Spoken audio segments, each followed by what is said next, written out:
Assalamualaikum warahmatullahi wabarakatuh. Saudara pemirsa, semoga saat ini kita masih selalu ada dalam lindungan Allah Subhanahu wa taala. Amin ya Allah ya rabbal alamin.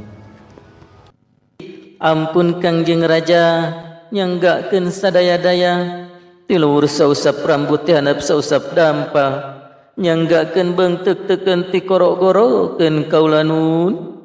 Saudara, 99% para remaja tidak tahu apa itu sholat. Ini hasil survei. Karena begini saudara, begini kebiasaan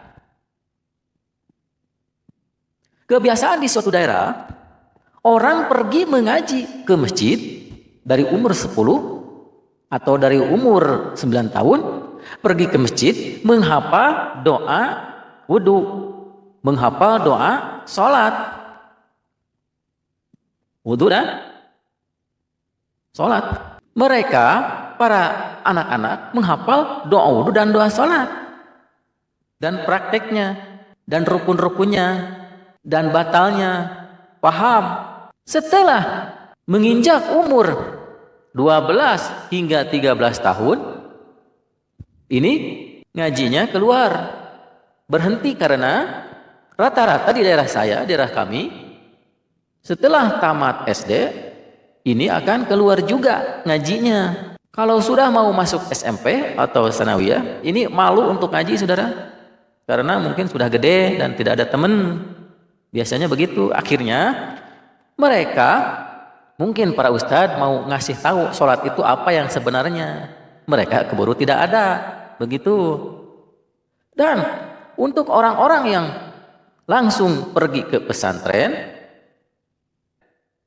misalkan keluar dari SD langsung pergi ke pesantren meneruskan ngaji. Di pesantren saudara, rata-rata ini yang diperdalam adalah kitab dan belajar qiraat, juga dakwah. Nah, rata-rata ini. Tapi sholat tidak diperdalam, saudara. Jarang ditanyain, gimana sholat kamu? Saya survei ini ke pesantren-pesantren. Pesantren yang gede tidak ditanya, sholat Anda gimana? Malah di kelas-kelas, ini kitab ini kitab ini. Ya, begitu akibatnya. Jangan lupa like, subscribe, nyalakan lonceng, dan bagikan kepada teman-teman. Kalau kita menerangkan sesuatu, jangan yang mumet-mumet, misalkan, wahai para remaja, sholat itu adalah shollu yusolli sholatan. Tidak akan masuk, saudara. Mereka tidak akan mengerti. Begini saja, supaya mudah dipahami, kita bahas isinya saja. Isi dari sholat. Kalau dikitabkan, dikatakan sholat itu bercakap-cakap, berkata yang diawali dengan takbiratul ihram dan diakhiri dengan salam. Mereka tidak akan mengerti. Dan di Al-Quran juga sholat itu adalah minta atau doa. Mereka tidak akan mengerti. Tapi kalau isinya, insya Allah mereka akan sedikit pahamlah, dan kesananya paham. Sholat itu diawali dengan takbiratul ihram. Nah, takbiratul ihram itu kalimatnya Allahu Akbar. Allahu Akbar itu artinya Allah yang maha besar. Berarti namanya kita memuji, saudara. Memuji. Memuji. Setelah membaca takbiratul ihram, kita membaca doa iftitah. Di antaranya Allahu Akbar kabira walhamdulillahi katsira wa subhanallahi bukrata wa asila. Berarti memuji. Inni wajahtu wajhalil ladzi.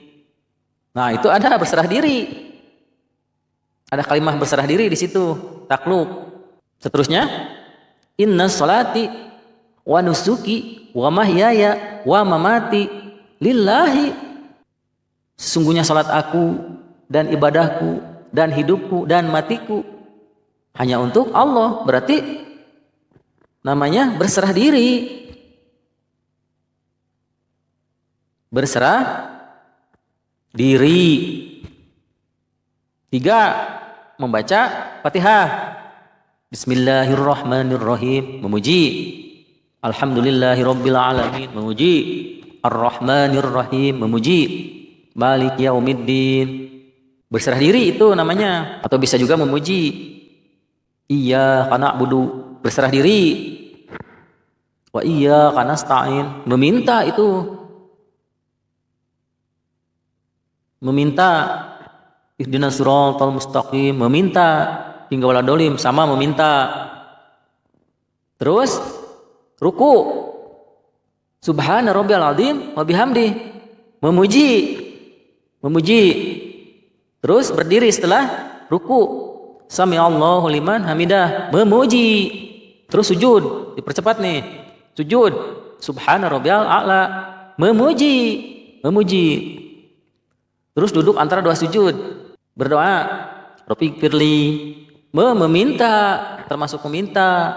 Untuk yang bermadzhab Imam Syafi'i, Rabbighfirli warhamni wajburni warfa'ni warjukni wahdini wa'afini wa'fu anni, meminta. Itu 8 permintaan.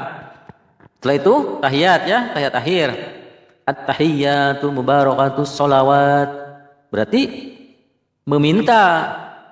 Assalamu alaika, meminta. Memuji bisa. Assalamu alaina wa ala ibadillahis sholihin, meminta. Asyhadu an la ilaha illallah wa asyhadu anna muhammadar rasulullah, berserah diri itu termasuk. Allahumma sholli ala sayyidina Muhammad, meminta. Karena ada kalimat Allahumma, ya Allah, meminta. Dan bersolat kepada Nabi Ibrahim sama meminta. Allahumma inni a'udzubika min adzabil qabri, meminta. Ya muqallibal qulubi sabit qalbi ala dinika wala ta'atik, meminta. Subhanaka, memuji. Inni kuntu minadz dzalimin, berserah diri. Ya. Jadi salat itu saudara ternyata isinya 3 kalau diringkas. 1 memuji, 2 berserah diri, 3 meminta. Saudara-saudara. Ini untuk para remaja, salat itu memuji, 2 berserah diri, 3 meminta. Kalau di Sunda ini diringkas menjadi namanya itu munajat. Munajat kalau di sini namanya. Munajat itu 1 memuji, berserah diri, meminta, itu namanya munajat. Berarti bisa juga dikatakan sholat itu adalah munajat yang diawali dengan takbiratul ihram dan diakhiri dengan salam. Saudara, untuk para remaja, kalau belum paham artinya sholat, kita mengambil dari bahasa Yunani, yaitu sembahyang. Nah, sembahyang ini dari bahasa Yunani.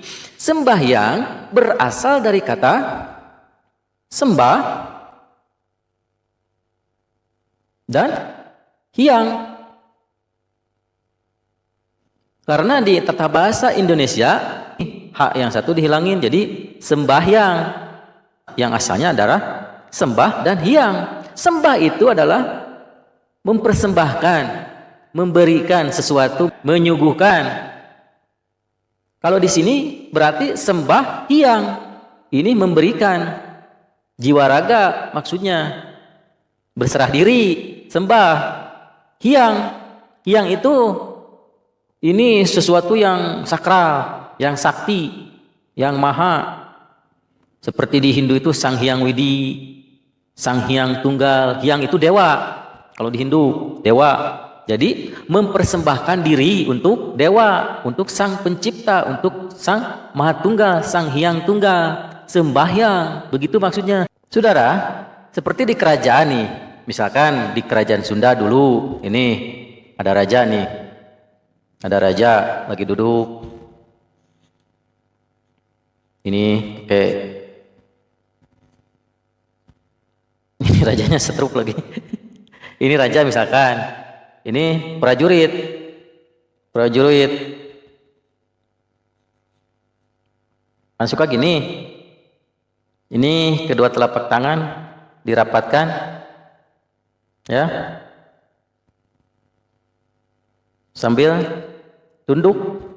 Sini berkata si penggawa di hadapan rajanya, ampun Kangjeng Raja, nyanggakeun sadaya-daya Tilur sausap rambut hanap sausap dampal.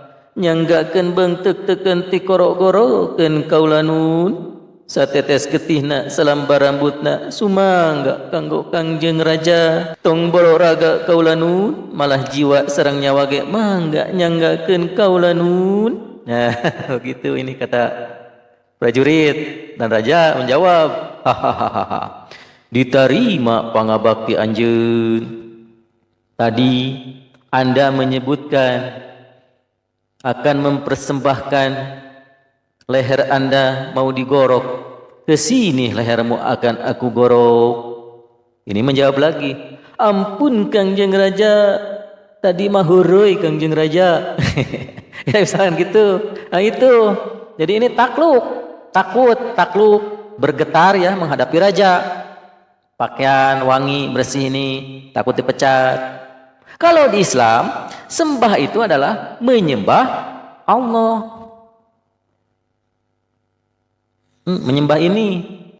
Kalau menyembah ini harus lebih dari kita menyembah raja. Harus takut, tunduk, bergetar jiwa kita. Khusyuk ya. Khusyuk itu bergetar, takluk ya. Begitu harusnya. Pakaian bersih, sarung bersih, mukena bersih, harum ya. Di Islam kan kalau mau nyembah itu berwudu dulu, bersuci dulu. Begitu saudara. Kalau ini tadi menyatakan nyanggakeun sadaya-daya ti luhur sausap rambut ti hanap sausap dampal, nyanggakeun beungteuk teukeun ti korok-korokeun, tong borok raga kaulanun, malah jiwa sareng nyawa ge mangga nyanggakeun kanggo Kangjeng Raja kaulanun. Apa bedanya kalau salat? Inna salati wa nusuki wa mahyaya wa mamati lillahi rabbil alamin. Sesungguhnya salatku dan ibadahku dan hidupku dan matiku hanya untukmu ya Allah. Begitu saudara, sama. Dan nanti saya akan bahas isi tentang sholat untuk para remaja nih. Nanti saya akan bahas untuk sesi kedua. Wabillahi taufiq wal hidayah. Wassalamualaikum warahmatullahi wabarakatuh.